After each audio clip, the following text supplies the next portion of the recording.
I know we talked a lot about the offense this weekend and how it ultimately was a pretty frustrating performance, unable to execute the runners in scoring position. It's obviously off day, new day today. What do you want to see just from these guys as they look to get back on track offensively?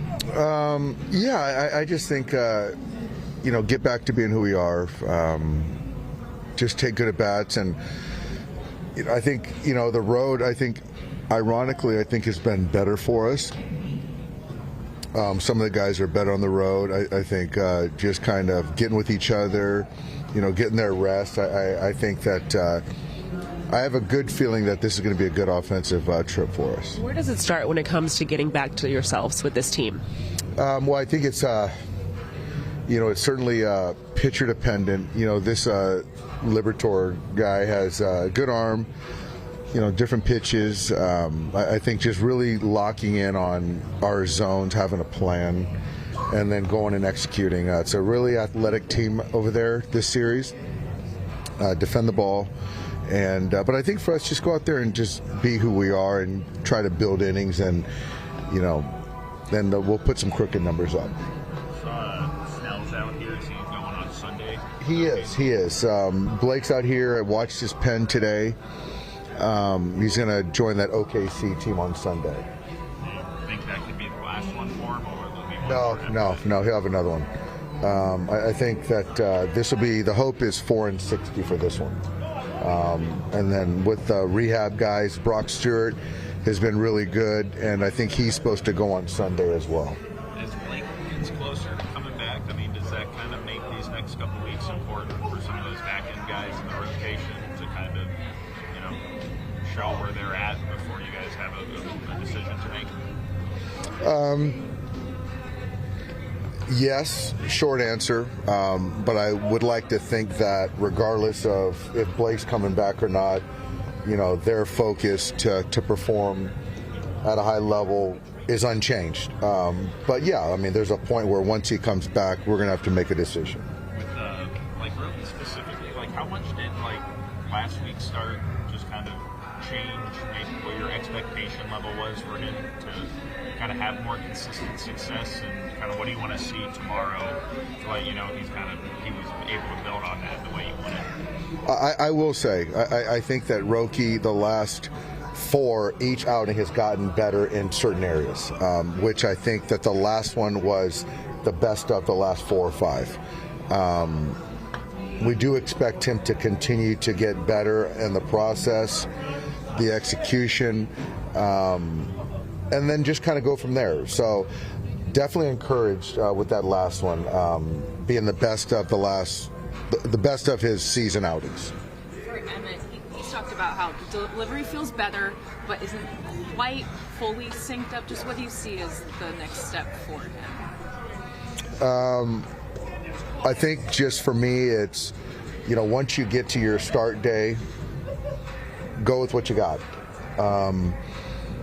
I think there's very few pitchers that are going to say they're synced up for 100 pitches, and you got to go with what you got that day. So I think for me, he's getting better at kind of just, again, like I've used the word external, compete mode, those kind of things. And I think for me, he's in a good spot.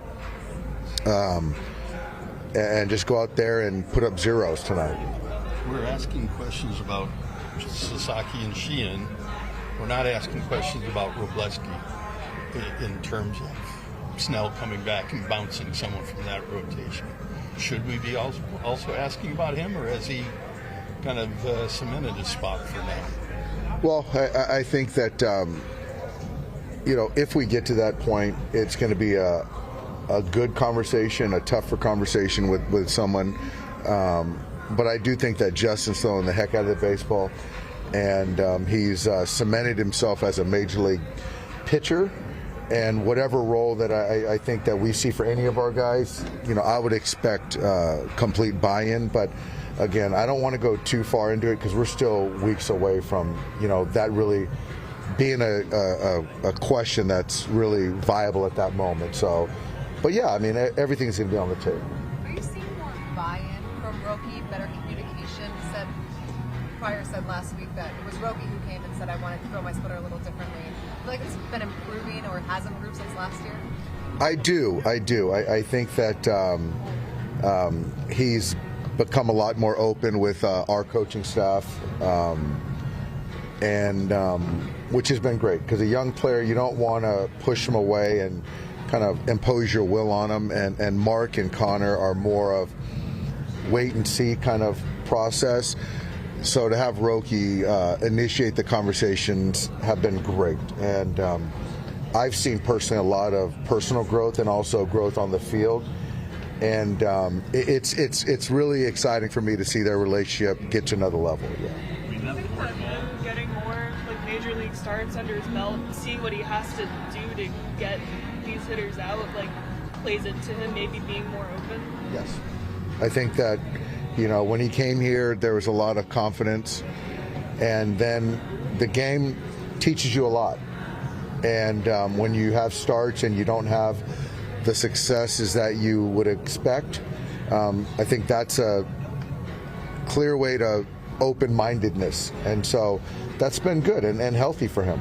That fourth ball was kind of the thing that like set him apart when he came over. For him to be willing to and want to adjust it that much to feel like it's going to help his performance, like what did that kind of tell you about where he's at last week? Openness, and also the game is telling him that there needs to be an adjustment with that forkball. Not to say that, you know, you can't use it, but the speed variance, you know, Roki, the pitching coaches, felt that there needed to be something harder, and that was a game changer, you know, and I think our guys felt that he has enough feel that he could manipulate that ball and throw it a little bit harder, and he did it, you know, on the go, which is really a credit to him. Similar to Roki, Emmett's coming off of his best start of the season, getting into the seventh inning, 10 strikeouts. What just stood out to you about his performance in his last outing that you would like to see him really carry over into this one? I just felt that his focus was on the hitter, each hitter. I didn't feel there was a mechanical fighting thought of. The slider was really good. Used a curveball later. Fastball was very lifey. So I just thought, honestly, I thought his whole arsenal was really good. You mentioned Brock Stewart, and he just did back-to-backs for the first time. So what does he kind of need to check off next before he can be like a legitimate option? I think the only box I think if we had to kind of find is the up-down. So outside of that, he's done everything. He's performed. He's checked all those boxes. I think that there might be a, you know, where he does an up-down, and then that would be the last box.